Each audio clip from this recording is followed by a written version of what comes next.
Welcome to the Pretty and Profiting Show, your favorite show for branding, beauty, business, and the truth of how to be a boss lady and build your empire. Pause the show right now and grab your seat at prettyprofitsgift.com and enroll into the free 21-day e-course to build a brand that people crush on, gossip about, and buy from. And now, your host. She is the fierce money-making brand strategist and creative freaking genius, Nicole K. Lundy.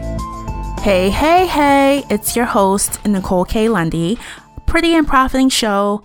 Today, we're talking how to keep your cash flow alive. Cash flow is a huge, did I say huge? Huge part of running your business, huge part of being a CEO. You cannot put your head in the sand, as most people do, and most of those people do go belly up. You have to keep a pulse on your cash flow, daily management, moment-to-moment management. You pay for something, you need to make sure that expense is tracked accurately. And at the end of the month, make sure that you do a complete analysis and look at where you're spending too much money, where you need to spend more money, where you need to bring in more money, etc. So, this is an important topic because a lot of people leave corporate America in the paycheck to paycheck world and they go into being an entrepreneur and they don't even know where their next paycheck is coming. But yet they have monthly expenses coming out. And then, they're literally one $9 invoice away from living on the streets. It's not cute. It's not viable. It's just not the way to go. So I want to talk to you today about managing your cash flow so that you keep it alive, so that it's not dying, so that you're not stabbing it every month. And the first thing I want to talk about is that you have to get an extra pair of glasses and watch your expenses carefully. I remember a few months ago, I looked at how much I was spending in mail, just getting my mail, because I do have a virtual office, and I was completely floored. I had spent $250 something that month on getting my freaking mail. And most of it was mail I put in the recycle. Like, I didn't even need it. It was a wake-up call because that is money that didn't go to something else, to an investment. It goes in the category of overhead, but overhead is not investment money. It's not money you're putting back into your business for specific growth reasons. And I knew I had to look at other options because that option was just not cutting it. So you have to watch expenses, but you cannot just stop at expenses. We're going to talk about other things you need to watch, but most entrepreneurs just stop at expenses. They know all of their expenses, but they don't know their revenue. They don't know what sales activities they have planned and in place to bring in more revenue. So you have to create a financial plan for your business that works for you. I come from the finance world, so technically I'm supposed to be in love with Excel. I am, but from a serious distance. I literally have a cash flow and sales tracking worksheet for both of my businesses, and it's pen and paper. I spend $45 on graphics. That is tracked. And what exactly are those graphics? Pen and paper to it, and it's with me at all times, so I don't miss a beat. At the end of the month, everything is put into Excel and into our accounting system. But I had to learn the hard way that I can't just be purely Excel. So my point is, for you, Excel may not be it. QuickBooks may not be it. FreshBooks may not be it. Or they could be perfect for you for managing your expenses, but you cannot ignore what your expenses are. Now, I also recommend bringing in an expert, whether that expert is a financial planner to help you plan your business's growth in terms of cash flow and money and revenue, and also organizing yourself. So this can be an accountant. I don't know if financial planners do that. A lot of time people are both accountants and financial planners. I would say go with that person.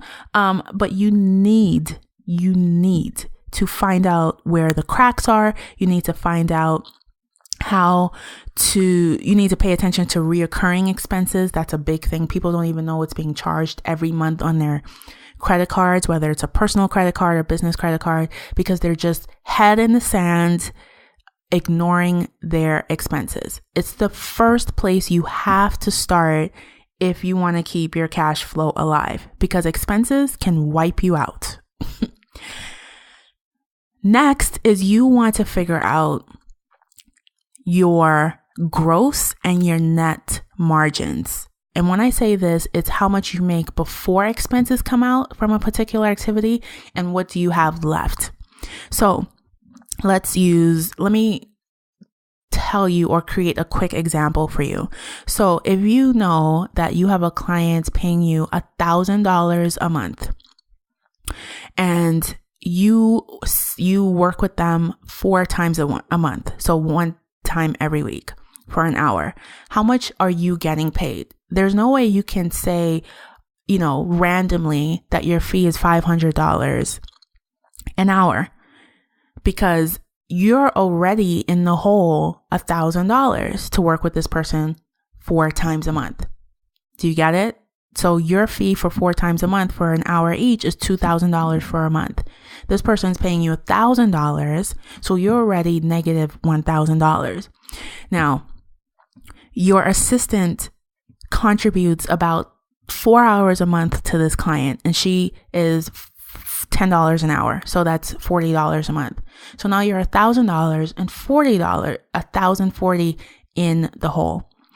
Now let's talk about your platforms for working with your clients. So if you have a project management system like Basecamp or Insightly, and whatever the fee is per month for your profile or plan that you're signed up for is $50 a month. Divide that by 5 clients a month. That client should cover $10 of that cost. So now you're $10.50 in the hole. Do you see where I'm going with this? You have to know your margins. Some people say, I only charge $500, but they're spending 40 hours a month working on a client. You're broke. Listen, you're not going to be doing any type of work in the near future because your light bill will be overdue and shut off. Your phone bill will be shut off because you cannot sustain your business. You cannot sustain anything. So you have to know your gross and your net margins. It's a little trickier for service-based businesses because people tend to sell themselves short in terms of paying themselves. Most CEOs, most small businesses haven't seen a paycheck since they left a 9-to-5.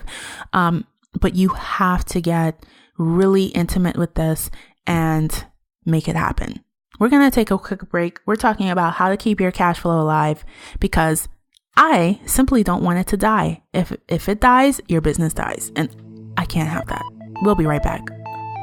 Let's imagine that you have a brand that's influential, buzzworthy, and profitable. It's time to make this happen. If you are looking to master your brand messaging so that it's captivating and fascinating and attracts your target audience, develop your signature program that you can start enrolling clients in right away, get clarity in your market positioning for long-term profitability and growth, create your marketing plan and sales promotion strategy, and lastly, design a customized action plan to make implementation simple, I created the Monetize My Brand program to do exactly that for your business. The reason I work with high-performing entrepreneurs on building their bankable brands is because the world does not need more cookie-cutter brands. Go to prettyprofits2015.com and book your Monetize My Brand intensive.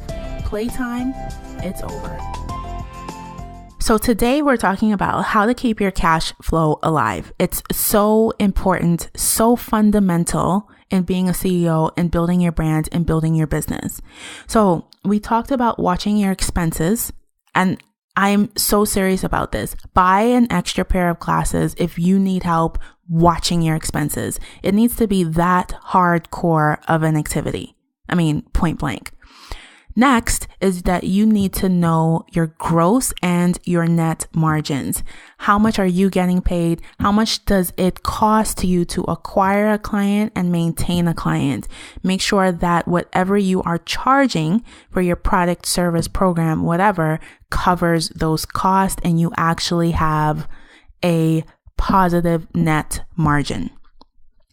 Next, let's talk about knowing when you are getting paid. So depending on how, your financial system is set up, maybe you send invoices, maybe you have recurring billing going on. I'm not sure.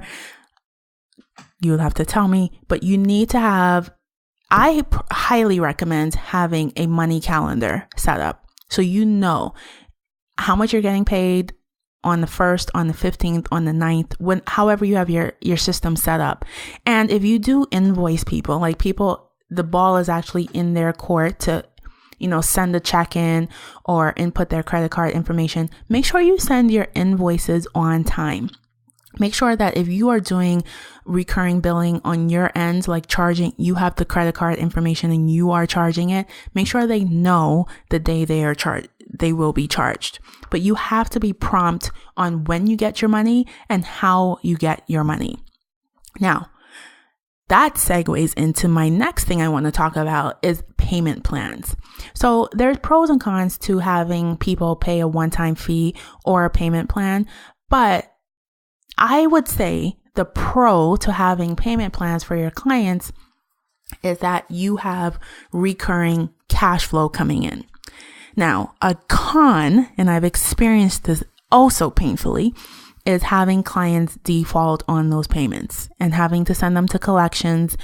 And I'll digress. Anyway, so payment plan, a big pro, regular cash flow coming in. A con is that you will have you may, I wouldn't say it's guaranteed. You may have a client or two that defaults on those payments. Now, if you do the one-time payment, you should reward people for making, a big chunk one-time payment. Maybe it's lower than the total cost of the payment plan. If you do accept one-time payments for large chunks of money, you need to be on your game even more in terms of managing your cash flow, because you maybe go into this spiral of getting large chunks of money and then, not having any cash flow coming in, for another whatever amount of period of time. All goes back to what you're selling. So those are 4 simple ways. Oh, I almost forgot one. You have to keep an eye on your team. What are you paying your team and how is this happening? I use Odesk a lot for a lot of my team members, and Odesk also helps me manage the hours I want my employees to work. And I adjust this regularly based on the cash flow that I know I have contracted coming in. So if I know I have somebody who's $10 an hour and I have them at 10 hours a week and it's $100 for that week, maybe I need to lower that, or we have a big project and I need to increase their hours. But it's a great way for me to manage the cash flow of my team members.